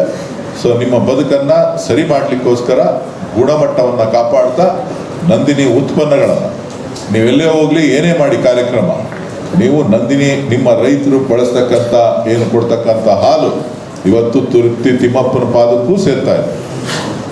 ನಿಮ್ಮ ತಾಲೂಕಿಂದನೂ ಬರ್ತಕ್ಕಂಥ ಹಾಲಿನಿಂದ ತಿರುಪ್ತಿ ತಿಮ್ಮಪ್ಪನ ಸೇವೆ ಕೂಡ ಮಾಡಲಿಕ್ಕೆ ನಾವು ಪ್ರತಿದಿನ 12 ಟನ್ನು, ನಾವು 12ರಿಂದ 13 ಟನ್ ಪ್ರತಿದಿನ ಕಳಿಸ್ತಾ ಇದ್ದೀವಿ. ಸೊ ಇವತ್ತು ನಿಮ್ಮ ಅಳಿಲು ಸೇವೆ ತಿಮ್ಮಪ್ಪನಿಗೂ ಕೂಡ ತಲುಪ್ತಾ ಇದೆ. ನಿಮ್ಗೆ ಗೊತ್ತಿಲ್ದಂಗೆ ತಲುಪ್ತಾ ಇದೆ. ನಿಮ್ಮ ಮನೆ ಹಾಲು ಕೂಡ ಅಲ್ಲಿಗೆ ಹೋಗ್ತಾ ಇದೆ. ಸೊ ಅದಕ್ಕೇನು ಮಾಡಬೇಕು ಅಂದರೆ ಗುಣಮಟ್ಟ ಮುಖ್ಯ. ನಾನು ಆನೇಕಲ್ ವಿಚಾರ ಬಂತು ಅಂತಂದರೆ ಗುಣಮಟ್ಟದ ಬಗ್ಗೆ ನಮ್ಮ ರಮೇಶ್ ಅವರಿಗೆ ಹೇಳ್ತಾನೆ ಇರ್ತೀನಿ. ಅವ್ರು ಹೇಳ್ತಾ ಇರ್ತಾರೆ, ಏನು ಮಾಡೋದು, ಹೋಟ್ಲುಗೆಲ್ಲ ತಂದು ಹಾಕ್ಬಿಡ್ತಾರೆ, ಹಂಗಾಗಿ ಕ್ವಾಲಿಟಿ ಕಡಿಮೆ ಅಂತ. ಹೋಟ್ಲದು ಇದು ಗಲೀಜೆಲ್ಲ ತಂದು ಹಾಕ್ಬಿಡ್ತಾರೆ, ಹಂಗಾಗಿ ಕ್ವಾಲಿಟಿ ಕಡಿಮೆ ಆಗ್ತದೆ ಅಂತ. ಕೂಸ ರೇಟ್ ಬಂದು ಗಗನದಲ್ಲಿದೆ. ಒಂದು ಹಸು ಸಾಕ್ಬೇಕಂದ್ರೆ ಒಂದು ಲೀಟರ್ ಹಾಲು ತಗೋಬೇಕಂದ್ರೆ ನಾವು ಮಿನಿಮಮ್ ನೀವು 30 ರೂಪಾಯಿ ಕೊಡ್ತೀರಾ, ನಾವು 20 ರೂಪಾಯಿ ಕೊಡ್ತೀವಿ. ನಿಮಗೆ ಏನೆಲ್ಲ ಅನುಕೂಲ ಮಾಡಬೇಕು ಹಂತವಾಗಿ ಮಾಡ್ತಾ ಇದ್ದೀವಿ. ಇಡೀ ವಿಶ್ವದ ಚಿತ್ರಣ ನೋಡಿದ್ದೀನಿ. ಹೇಳ್ತೀನಿ ಕೇಳಪ್ಪ ಅಣ್ಣ, ನಾನು ಇಡೀ ವಿಶ್ವದಲ್ಲಿ ಹಾಲಿನ ಬೆಲೆ ಎಷ್ಟಿದೆ ಅಂತ ನೋಡಿದ್ದೀನಿ, ರೈತರಿಗೆ ಎಷ್ಟು ಬೆಲೆ ಕೊಡ್ತಾರೆ ಅಂತ ನೋಡಿದ್ದೀನಿ. ಹಂಗೆ ನೋಡಿದ್ರೆ ನಾವು ಅವ್ರ ಸಮಕ್ಕಿದ್ದೀವಿ. ನೀವೇನಾದ್ರೂ ಇಂಪೋರ್ಟ್ ಮಾಡ್ಕೊಳ್ಳೋಕ್ಕೆ ಬಿಟ್ರೆ ಹಾಲಿನ ಪುಡಿನ, ಹಾಲಿನ ಉತ್ಪನ್ನಗಳನ್ನ ನಮ್ಮ ಮಾರ್ಕೆಟು ಇನ್ನೂ ಡ್ರಾಪ್ ಆಗುತ್ತೆ, ಇನ್ನು 30% 40% ಡ್ರಾಪ್ ಆಗುತ್ತೆ. ಸೊ ಹಾಗಾಗಿ ಇವತ್ತು ರೈತರಿಗೆ ಹೆಚ್ಚಿನ ಬೆಲೆ ಕೊಡಬೇಕು ಅಂತ ಹೇಳಿ ಕೂಡ ನಾವು ಚಿಂತನೆಯನ್ನು ಮಾಡ್ತಾ ಇದ್ದೇವೆ. ಎಲ್ಲ ನಮ್ಮ ಡೈರೆಕ್ಟರ್ಗಳು ರೈತರೆಲ್ಲ ಕಡೆ ಹೋರಾಟ ಮಾಡ್ತಾ ಇದ್ದಾರೆ. ಬೆಲೆ ಏರಿಕೆ ಜಾಸ್ತಿ ಆಗಿದೆ. ಆ ಬೆಲೆ ಏರಿಕೆ ಜಾಸ್ತಿ ಆಗಿರೋದ್ರಿಂದ ಹಾಲಿನ ರೇಟನ್ನು ಜಾಸ್ತಿ ಮಾಡಿ ಅಂತೇಳಿ ಅವರು ಕೂಡ ಮನವಿ ಮಾಡ್ತಾ ಇದ್ದಾರೆ. ನಾನು ಕೂಡ ಮಾನ್ಯ ಮುಖ್ಯಮಂತ್ರಿಗಳನ್ನು, ಸರ್ಕಾರವನ್ನು ಒತ್ತಾಯ ಮಾಡ್ತಾ ಇದ್ದೇನೆ. ಅತಿ ಶೀಘ್ರದಲ್ಲೇ ನಾವೆಲ್ಲರ ಹೋಗಿ ಭೇಟಿ ಮಾಡಿ ಮುಖ್ಯಮಂತ್ರಿಗಳಿಗೆ ನಾವು ಮನವಿಯನ್ನು ಸಲ್ಲಿಸ್ತಾ ಇದ್ದೇವೆ. ರೈತರಿಗೆ ರೇಟು ಜಾಸ್ತಿ ಕೊಡಬೇಕು. ನಮಗೂ ಕೂಡ ಸೊಸೈಟಿ ನಮ್ಮ ಪ್ರೊಡಕ್ಷನ್ ಕಾಸ್ಟು, ಟ್ರಾನ್ಸ್ಪೋರ್ಟೇಷನ್ ಕಾಸ್ಟು ಪ್ರತಿಯೊಂದು ಕೂಡ ಜಾಸ್ತಿ ಆಗ್ತಾ ಇದೆ. ವಾರ್ ಶುರು ಆದಮೇಲೆ ಪೆಟ್ರೋಲ್ ಡೀಸೆಲ್ಲು ಬೆಲೆ ಜಾಸ್ತಿ ಆಯಿತು, ಪ್ಲಾಸ್ಟಿಕ್ ಐಟಮ್ಸ್ ಜಾಸ್ತಿ ಆಗಿದೆ. ಒಂದು ಪ್ಲಾಸ್ಟಿಕ್ ಕವರ್ ಮೇಲೆ 60 ಪೈಸೆ ಜಾಸ್ತಿ ಆಗಿದೆ, ಒಂದು ಕವರ್ ಮೇಲೆ, ಇನ್ನು ಕೊಡೋ ಕವರ್ ಮೇಲೆ 60 ಪೈಸೆ ಜಾಸ್ತಿ ಆಗಿದೆ. ಸೊ ಹೀಗೆ ಪ್ರತಿಯೊಂದು ಬೆಲೆ ಜಾಸ್ತಿ ಆಗಿ ಎಲ್ಲನೂ ಕೂಡ ನಾವು ಕೂಡ ಇವತ್ತು ನಷ್ಟಕ್ಕೆ ಹೋಗುವಂಥ ಪರಿಸ್ಥಿತಿನಲ್ಲಿದ್ದೇವೆ. ಹಾಗನ್ಬಿಟ್ಟು ನಾನು ನಿಮಗೆ ಹಾಲಿನ ಬೆಲೆ ಕಡಿಮೆ ಮಾಡೋದಿಲ್ಲ, ಅದಕ್ಕೆ ಹಾಲಿನ ಬೆಲೆ ಜಾಸ್ತಿ ಮಾಡಬೇಕು ಅಂತೇಳಿ ಬೇರೆ ಬೇರೆ ಪ್ರೈವೇಟ್ ಡೈರಿಯವರೆಲ್ಲ 2 ರೂಪಾಯಿ 3 ರೂಪಾಯಿ ಮಾರ್ಕೆಟಲ್ಲಿ ಜಾಸ್ತಿ ಮಾಡಿದ್ದಾರೆ. ನಾವು ಕೂಡ ಏನಾದರೂ ಮಾಡಿ ಸರ್ಕಾರವನ್ನು ಒಪ್ಪಿಸಿ ರೈತರಿಗೂ ಕೂಡ ಅನುಕೂಲ ಮಾಡಬೇಕು, ನಮ್ಮ ಸಂಸ್ಥೆನೂ ಕೂಡ ಉಳಿಲಿಕ್ಕೆ ಏನು ಮಾಡಬೇಕು ಅದನ್ನು ಪ್ರಯತ್ನವನ್ನು ನಾವು ಮಾಡ್ತೇವೆ ಅಂತಕ್ಕಂಥ ಮಾತನ್ನು ಈ ಸಂದರ್ಭದಲ್ಲಿ ಹೇಳ್ತಾ,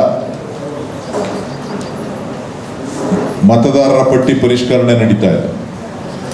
ನೀವೆಲ್ಲ ರೈತರ ಮಕ್ಕಳು, ರೈತರುಗಳು, ನೀವೆಲ್ಲರೂ ಕೂಡ ನಿಮ್ಮ ಮತವನ್ನು ನಿಮ್ಮ ಬೂತ್ಗಳಲ್ಲಿ ಇರೋ ಥರ ನೀವು ನೋಡ್ಕೋಬೇಕು. ಯಾಕೆ ಅಂತ ಅಂದರೆ SIRನಲ್ಲಿ ಸಾಕಷ್ಟು ಯಾರು 2002ರಿಂದ ಇತ್ತೀಚಿನ ದಿನಗಳಲ್ಲಿ ಕಳೆದ 20 ವರ್ಷಗಳಿಂದ ಯಾರ್ಯಾರ್ದು ಮತಪಟ್ಟಿ ಸೇರಿಸಿದೆ ಅವರೆಲ್ಲರೂ ಕೂಡ ದಾಖಲೆಗಳನ್ನು ಕಡ್ಡಾಯವಾಗಿ ಕೊಡಬೇಕು. ಕೊಡಲಿಲ್ಲ ಅಂತ ಅಂದರೆ ನಿಮ್ಮ ಗ್ಯಾರಂಟಿ ಸ್ಕೀಮ್ಗಳಿರ್ಬೋದು, ಏನೇ ಸಬ್ಸಿಡಿಗಳಿರ್ಬೋದು, ಮುಂದಿನ ದಿನಗಳಲ್ಲಿ ಸರ್ಕಾರ ಅದಕ್ಕೆಲ್ಲವೂ ಕೂಡ ಕಡಿವಾಣ ಹಾಕ್ತದೆ.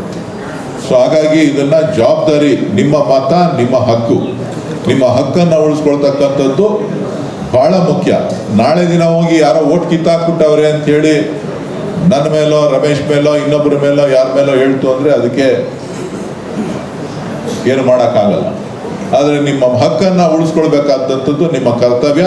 ಅದರಲ್ಲೂ ಕೂಡ ಈ ತಿಂಗಳು ಈಗ ನಿಮ್ಮ ಮನೆಗೆ ಆಫೀಸರ್ಸು ಬರ್ತಾ ಇದ್ದಾರೆ. ಬರ್ತಾ ಇರುವಂಥ ಸಂದರ್ಭದಲ್ಲಿ ಅದಕ್ಕೆ ಬೇಕಾದಂಥ ಸಂಪೂರ್ಣ ಮಾಹಿತಿಯನ್ನು, 2002 ಅಂತಂದರೆ ಯಾರು 40 ವರ್ಷ ಒಳಪಟ್ಟು ಮತದಾರರಿದ್ದಾರೆ ಅವರು ಎಚ್ಚರಿಕೆಯಿಂದ ಇರಬೇಕು. 40 ವರ್ಷ ಒಳಪಟ್ಟು ಮತದಾರರು ಯಾರಿದ್ದಾರೆ ಅವರು ತಮ್ಮ ಮತಪಟ್ಟಿಯಲ್ಲಿ ಹೆಸರುಗಳು ಹೆಂಗೆ, ನಿಮ್ಮ ತಂದೆ ತಾಯಿಗೆ ನೀವು ಸಂಬಂಧ ಹೆಂಗೆ, ಇಲ್ಲಿ ಬಂದು ನಿಮ್ಮ ಹೆಸರು ಸೇರಿತು, ಎಲ್ಲಿತ್ತು ನಿಮ್ಮ ಓಟು, ಅದಕ್ಕೆ ಎಲ್ಲ ದಾಖಲೆಗಳನ್ನು ನೀವು ಕೊಡಬೇಕಾಗ್ತದೆ. ಕೊಡಲಿಲ್ಲ ಅಂತ ಅಂದರೆ ಮತಪಟ್ಟಿಯಿಂದ ನೀವು ಹೊರಗಡೆ ಇರ್ತೀರಿ. ಹೊರಗಡೆ ಇತ್ತು ಅಂತ ಅಂದರೆ ನೀವು ಗ್ಯಾರಂಟಿ ಯೋಜನೆಗಳನ್ನು, 5 ಗ್ಯಾರಂಟಿ ಯೋಜನೆಗಳಿಗೂ ಕೂಡ ನಿಮಗೆ ಆಪತ್ತು ಬರ್ತದೆ. ಹಾಗಾಗಿ ತಾವೆಲ್ಲರೂ ಕೂಡ ಅದ್ರ ಬಗ್ಗೆ ಗಮನ ಹರಿಸಿ ಅಂತೇಳಿ ನಾನಾದರೂ ತಮ್ಮಲ್ಲಿ ಮನವಿಯನ್ನು ಮಾಡ್ತಾ, ಇವತ್ತು ಏನು ಇಲ್ಲಿ ಪ್ರತಿಭಾ ಪುರಸ್ಕಾರಕ್ಕೆ ತಾವೆಲ್ಲರೂ ಕೂಡ ಬಂದಿದ್ದೀರಿ. ರೈತರ ಕಲ್ಯಾಣವನ್ನು ಮಾಡ್ತಕ್ಕಂಥ ದೃಷ್ಟಿಯಿಂದ ರೈತರ ಗುರಿಯನ್ನು ಏನಾದರೂ ಮಾಡಿ ಬದಲಾವಣೆಯನ್ನು ಮಾಡಬೇಕು ಅಂಥೇಳಿ ನಾನು ಪ್ರಯತ್ನವನ್ನು ಮಾಡ್ತಾ ಇದ್ದೇನೆ. ನಿಮ್ಮ ಸಹಕಾರ ಇರಲಿ, ನಿಮ್ಮ ಆಶೀರ್ವಾದ ಇರಲಿ. ಕಳೆದ ಬಾರಿ ನಾವು ನಷ್ಟದಲ್ಲಿದ್ವಿ, ನಷ್ಟ ಇದ್ದಿದ್ದನ್ನು ಮತ್ತೆ ಲಾಭಕ್ಕೆ ತಂದು ಎಲ್ಲ ರೈತರಿಗೂ ಕೂಡ ಸುಮಾರು 60 ಕೋಟಿ ರೂಪಾಯಿ ಹಣವನ್ನು, ಪ್ರತಿ ಲೀಟ್ರಿಗೆ 1 ರೂಪಾಯಿ ಹಣವನ್ನು ನಾವು ನಿಮ್ಮ ಖಾತೆಗಳಿಗೆ ನೇರವಾಗಿ, ಸುಮಾರು ಇತಿಹಾಸದಲ್ಲಿ ಯಾರೂ ಕೂಡ ನಿಮ್ಮ ಖಾತೆಗೆ ನೇರವಾಗಿ ಅಷ್ಟು ಹಣವನ್ನು ಒಂದೇ ಬಾರಿ ಕೊಟ್ಟಿರಲಿಲ್ಲ. ಅಷ್ಟು ಹಣವನ್ನು ಕೊಟ್ಟಿದ್ದೇವೆ. ಈ ಮುಂದೆನೂ ಕೂಡ ಸಂಪೂರ್ಣವಾಗಿ ಬದಲಾವಣೆಯನ್ನು, ಹೊಸ ಮಾರುಕಟ್ಟೆಯನ್ನು ಸೃಷ್ಟಿ ಮಾಡಲಿಕ್ಕೆ ಏನೆಲ್ಲ ಮಾಡಬೇಕೋ ಅದೆಲ್ಲವನ್ನು ಕೂಡ ಮಾಡ್ತಾ ಇದ್ದೇವೆ. ನಿಮ್ಮ ಸಲಹೆ, ಸಹಕಾರ, ಆಶೀರ್ವಾದ ಏನೇ ಇದ್ರೂ ನಾವು ಸ್ವೀಕಾರ ಮಾಡಲಿಕ್ಕೆ ನಾವು ರೆಡಿ ಇದ್ದೀವಿ.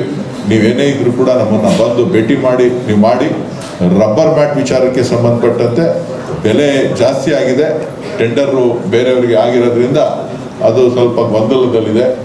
ಸೊ ನಾವು ಬೇರೆಯವ್ರನ್ನು ಕರೆದು ಮಾತನಾಡ್ತಾ ಇದ್ದೀವಿ. ಮಾತನಾಡಿ ಆದಷ್ಟು ಬೇಗ ಏನಾಗಿದೆ 30-40% ಬೆಲೆ ಜಾಸ್ತಿ ಆಗಿದೆ ಪ್ರಾಡಕ್ಟ್ ಮೇಲೆ ಜಾಸ್ತಿ ಆಗಿರೋದ್ರಿಂದ ನಾನು ನಿಮ್ಗೆ ಹೇಳ್ತು ಅಂತಂದರೆ ನೀವು ನನಗೆ ಹೇಳ್ತೀರಿ ವಾಪಸ್ಸು. ಸೊ ಹಾಗಾಗಿ ಏನಾದರೂ ಮಾಡಿ ಸರಿ ಮಾಡೋಣ ಅನ್ನೋಂಥ ಪ್ರಯತ್ನವನ್ನು ನಾವು ಮಾಡ್ತಾ ಇದ್ದೀವಿ. ಸೊ ಒಂದಷ್ಟು ಜನಕ್ಕೆ ಬಂದಿದೆ, ಇನ್ನೊಂದಷ್ಟು ಜನಕ್ಕೆ ಬರಬೇಕು. ಎಲ್ರಿಗೂ ಕೂಡ ಆದಷ್ಟು ಶೀಘ್ರವಾಗಿ ನಾವೇನು ಮಾತು ಕೊಟ್ಟಿದ್ದೇವೆ ಅದರಂತೆ ನಾವು ತಲುಪಿಸ್ತೇವೆ. ಹಸುಗಳಿಗೂ ಕೂಡ ಈ ಸಾರಿ ನಾವು ಬಮೂಲ್ನಿಂದಲೇ ಇನ್ಶೂರೆನ್ಸನ್ನು ಮಾಡ್ತಾ ಇದ್ದೇವೆ. ಬಮೂಲ್ ಒಕ್ಕೂಟದಿಂದನೇ ನಷ್ಟ ಆದರೂ ಚಿಂತೆ ಇಲ್ಲ, ನೀವು ಜಾಸ್ತಿ ಸುತ್ತಾಡೋದು ಇದಾಗ್ಬೋದು ಬೇಡ ಅಂತ ಹೇಳ್ಬಿಟ್ಟು ಈಗ ಫಸ್ಟ್ ಬ್ಯಾಚ್ ಇನ್ನೊಂದು 8-10 ದಿನದೊಳಗಡೆ ನಾವು ಎಲ್ರಿಗೂ ಕೂಡ ಹಣವನ್ನು ಬಿಡುಗಡೆ ಮಾಡ್ತೀವಿ.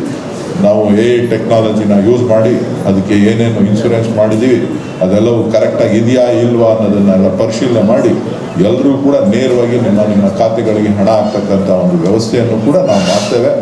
ಸೊ ಸಾಕಷ್ಟು ಬದಲಾವಣೆಗಳನ್ನು ಒಕ್ಕೂಟದಲ್ಲಿ ಮಾಡುವಂಥ ಪ್ರಯತ್ನ ನಡೀತಾ ಇದೆ. ಖಂಡಿತ ನಮ್ಮ ಮೇಲೆ ಏನು ನಂಬಿಕೆ ಇದೆ ಆ ನಂಬಿಕೆಯ ಆಧಾರದ ಮೇಲೆ ನಾವು ಕೆಲಸವನ್ನು ಮಾಡ್ತೇವೆ. ಇದು ನಿಮ್ಮ ಸಂಸ್ಥೆ, ನಿಮ್ಮ ಸಂಸ್ಥೆಯನ್ನು ಕಾಪಾಡ್ಕೊಳ್ತಕ್ಕಂಥ ಜವಾಬ್ದಾರಿ ನಿಮ್ಮ ಮೇಲಿದೆ. ಇವತ್ತು ಕನಕಪುರದಲ್ಲೂ ಕೂಡ ನಾವು ಪ್ರತಿನಿತ್ಯ 11-12 ಲಕ್ಷ ಲೀಟ್ರ್ ಪ್ರೋಸೆಸ್ ಮಾಡ್ತಾ ಇದ್ವಿ. ಮೊದಲು ನಾವು 3.5-4 ಲಕ್ಷ ಲೀಟ್ರ್ ಪ್ರೋಸೆಸ್ ಮಾಡ್ತಾ ಇದ್ವಿ. ಈಗ ನಾನು ಬಂದ ಮೇಲೆ ಇದಕ್ಕೆ 11-11.5 ಲಕ್ಷ ಲೀಟ್ರ್ ಪ್ರೋಸೆಸ್ಸನ್ನು ಮಾಡ್ತಾ ಇದ್ದೇವೆ. ಸೊ ಒಟ್ಟಾರೆ ಏನೇ ಲಾಭ ಬಂದರೂ ಅದು ನಂದಲ್ಲ, ಅದು ನಿಮ್ಮದು. ನಾನು ಹೇಳಿದ್ದೀನಿ, ನನಗೆ ಸಂಬಳನೂ ಬೇಡ, ನನಗೆ ಕಾರು ಬೇಡ, ನನಗೆ ಪೆಟ್ರೋಲು ಬೇಡಪ್ಪ, ಎಲ್ಲರೂ ರೈತರಿಗೆ ಕೊಡೋಣ ಅಂತ ಹೇಳಿ. ಸೊ ಆ ಒಂದು ನಿಟ್ಟಿನಲ್ಲಿ ನಮ್ಮ ಇಡೀ ಒಕ್ಕೂಟ ನಮ್ಮೆಲ್ಲ ನಿರ್ದೇಶಕರು, ನಾನೊಬ್ಬನೇ ಅಲ್ಲ, ನಮ್ಮೆಲ್ಲ ನಿರ್ದೇಶಕರು ಹಿಂದೆ ಏನು ನಡೆದಿತ್ತೋ ಏನಾಗಿತ್ತೋ ಗೊತ್ತಿಲ್ಲ ನನಗೆ, ಆದರೆ ಈಗೆಲ್ಲ ನಮ್ಮ ನಿರ್ದೇಶಕರು ಕೂಡ ಏನಾದರೂ ಮಾಡಿ ಒಂದು ಬದಲಾವಣೆಯನ್ನು ತರಬೇಕು ಅಂತ ಹೇಳಿ ನನ್ನ ಜೊತೆ ಸಂಪೂರ್ಣವಾಗಿ ಕೈ ಜೋಡಿಸಿ ಕೆಲಸವನ್ನು ಮಾಡ್ತಾ ಇದ್ದಾರೆ.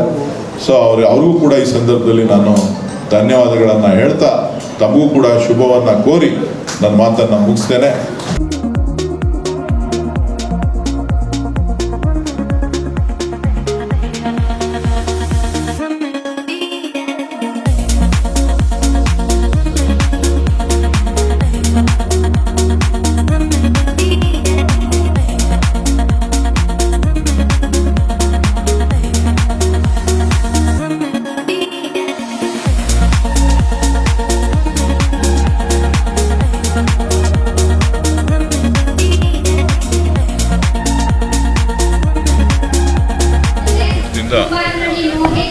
ರೈತರ ಮಕ್ಕಳಿಗೆ ಪ್ರತಿಭಾ ಪುರಸ್ಕಾರ ಕಾರ್ಯಕ್ರಮ ಇತ್ತು.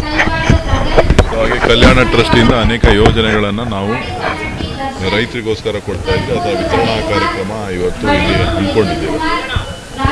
ಸೊ RK ರಮೇಶ್ ಅವರ ನೇತೃತ್ವದಲ್ಲಿ ಮಾನ್ಯ ಶಾಸಕರಾದಂಥ ಶಿವಣ್ಣ ಅವರು ಬೇರೆ ಕಾರ್ಯಕ್ರಮದ ನಿಮಿತ್ತ ಹೊರಗಡೆ ಹೋಗಿದ್ದಾರೆ. ಅವರ ನೇತೃತ್ವದಲ್ಲಿ ಈ ತಾಲೂಕಿನಲ್ಲಿ ಒಂದು ಹೊಸ ಬದಲಾವಣೆಯನ್ನು ಕ್ಷೀರ ಕ್ಷೇತ್ರದಲ್ಲಿ ಮಾಡಬೇಕು ಅಂತ ಹೇಳಿ ಚಿಂತನೆಯನ್ನು ಮಾಡಿದ್ದೇವೆ.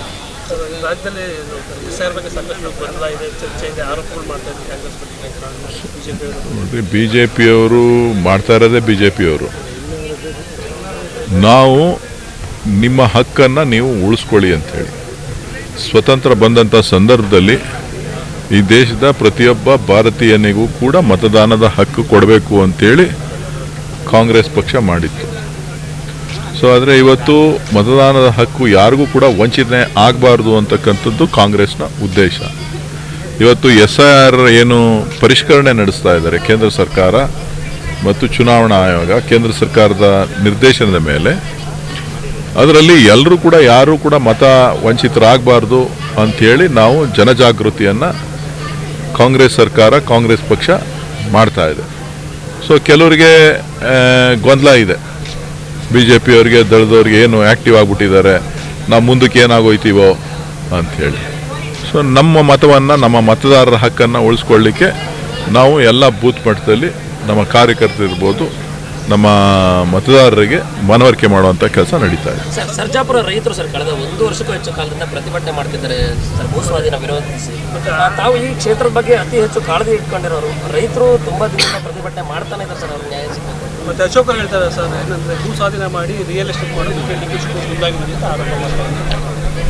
ಅವರು ರಿಯಲ್ ಎಸ್ಟೇಟ್ ಮಾಡಿ ಬೆಂಗಳೂರಿನಲ್ಲಿ ಅವ್ರಿಗೆ ಅನುಭವ ಆರ್ ಅಶೋಕ್ ಅವರಿಗೆ, ಅದಕ್ಕೆ ಅವ್ರು ಹೇಳ್ತಾ ಇದ್ದಾರೆ. ಸರ್ ರೈತರಿಗೆ ಏನಾದರೂ ನ್ಯಾಯ ಸಿಗುತ್ತಾ ಸರ್? ನ್ಯಾಯ ಸಿಗ್ತದೆ ಸರ್. ರೈತರಿಗೆ ಪರವಾಗಿದ್ದೇವೆ, ಯಾರಿಗೂ ಅನ್ಯಾಯ ಆಗದೆ ಇರೋ ರೀತಿ ಮಾಡ್ತಾ ಇದೆ. ನಗರೀಕರಣ ಆಗ್ತಾ ಇದೆ, ಅದಕ್ಕೆ ಏನು ಕಾನೂನಿದೆ ಕಾನೂನಿನ ಚೌಕಟ್ಟಿನೊಳಗಡೆ ಕೆಲಸ ಮಾಡ್ತಾರೆ. ಚರ್ಚೆ ಇದೆ. ಹಾಲು ಒಕ್ಕೂಟದಿಂದ ಪ್ರತಿ ವರ್ಷ ನನಗೆ ಪ್ರತಿಭಾ ಪುರಸ್ಕಾರ ಕಾರ್ಯಕ್ರಮ ಇತ್ತು. ಇವತ್ತು ಒಕ್ಕೂಟದ ಅಧ್ಯಕ್ಷರು ಮತ್ತು ನಿರ್ದೇಶಕರು ಹಾಗೂ ನಮ್ಮ BDCC ಬ್ಯಾಂಕ್ ನಿರ್ದೇಶಕರು ಭಾರ್ಗವ್ ಅವರು ಸಹ ಬಂದಿದ್ದರು. BDCC ಬ್ಯಾಂಕಿಂದ ಏನೇನು ಸೌಲಭ್ಯ ಸಿಗುತ್ತೆ ಅನ್ನೋದ್ರ ಬಗ್ಗೆ ಈಗ ಆಲ್ರೆಡಿ ನಾನು ಎಲ್ಲ ರೈತರಿಗೂ ಹೇಳಿದ್ದೀನಿ. ಒಕ್ಕೂಟದಿಂದ ಏನೇನು ಸೌಲಭ್ಯ ಸಿಗುತ್ತೆ ಅಂದ್ಬಿಟ್ಟು ಪ್ರತಿ ವರ್ಷ ನಾವು ಹೇಳ್ತಾ ಇದ್ದೀವಿ. ಅದೇ ರೀತಿ ಈ ವರ್ಷ ನಾನು ಪ್ರತಿಭಾ ಪುರಸ್ಕಾರ ಮಾಡಿದರು. ಇವತ್ತು ಅನೇಕ ವಿದ್ಯಾರ್ಥಿಗಳು ಪೋಷಕರು ಬಂದು ಚೆಕ್ಕನ್ನು ವಿತರಣೆ ಮಾಡಿದ್ದೀರಿ. ಅದ್ರ ಜೊತೆಗೆ ಹಾಲಿನ ರೇಟು ಜಾಸ್ತಿ ಮಾಡಬೇಕಂದ್ಬಿಟ್ಟು ಈ ಮೂಲಕ ಅಧ್ಯಕ್ಷರು ಮತ್ತು ಸರ್ಕಾರದಲ್ಲಿ ನಾನು ಮನವಿ ಮಾಡ್ತೀನಿ. ಯಾಕಂದರೆ ಹಾಲಿನ ರೇಟು ಸಾಲ್ತಾ ಇಲ್ಲ. ಇವತ್ತು 1.25 ಲಕ್ಷ ಲೀಟ್ರ್ ಇದ್ದಿದ್ದು ಆನೇಕಲ್ಲಲ್ಲಿ ಇವತ್ತು 68,000ಕ್ಕೆ ಬಂದೈತೆ. ಕಾರಣ ಇವತ್ತು ಕೊಡ್ತಾ ಇರೋ ರೇಟು ಸಾಲದು. ಅದರಿಂದ ಅನೇಕ ರೈತರು ಇವತ್ತು ಅನೇಕ ತಾಲೂಕುಗಳಲ್ಲಿ ಸ್ಟ್ರೈಕ್ ಮಾಡ್ತಾ ಇದ್ದಾರೆ. ದಯವಿಟ್ಟು ಮುಂದಿನ ದಿನಗಳಲ್ಲಿ ಒಂದು 5 ರೂಪಾಯಿ ಆದರೂ ಜಾಸ್ತಿ ಮಾಡಬೇಕಂದ್ಬಿಟ್ಟು ಸರ್ಕಾರ ಮತ್ತು ಒಕ್ಕೂಟದ ಅಧ್ಯಕ್ಷರಲ್ಲಿ ನಾನು ಮನವಿ ಮಾಡ್ತೀನಿ. ಈ ಒಂದು ಕಾರ್ಯಕ್ರಮಕ್ಕೆ ಆಗಮಿಸಿರುವ ಎಲ್ಲ ನಮ್ಮ ಹಾಲು ಉತ್ಪಾದಕ ಸಹಕಾರ ಸಂಘದ ಅಧ್ಯಕ್ಷರು ಮತ್ತು ಕಾರ್ಯದರ್ಶಿಯವರಿಗೆ, ನಂತರ ಮಾಧ್ಯಮ ಮಿತ್ರವರಿಗೆ ಹಾಗೂ ಏನು ಪ್ರತಿಭಾ ಪುರಸ್ಕಾರ ಚೆಕ್ ವಿತರಣೆ ಮಾಡೋಕ್ಕೆ ಬಂದಿದ್ದಂಥ ಎಲ್ಲ ನಿರ್ದೇಶಕರಿಗೆ, ನಂತರ ತಂದೆ ತಾಯಿಗಳಿಗೆ, ಪೋಷಕರಿಗೂ ಬಂದು ನಾನು ಅಭಿನಂದನೆ ಸಲ್ಲಿಸ್ತೀನಿ. ಈ ಒಂದು ಕಾರ್ಯಕ್ರಮಕ್ಕೆ ಮತ್ತೊಮ್ಮೆ ಯಶಸ್ವಿಯಾಗಲು ಕಾರಣರಾದ ಎಲ್ಲ ಕಾರ್ಯಕರ್ತ ಬಂಧುಗಳಿಗೆ ಅಭಿನಂದನೆ ಸಲ್ಲಿಸ್ತೀನಿ.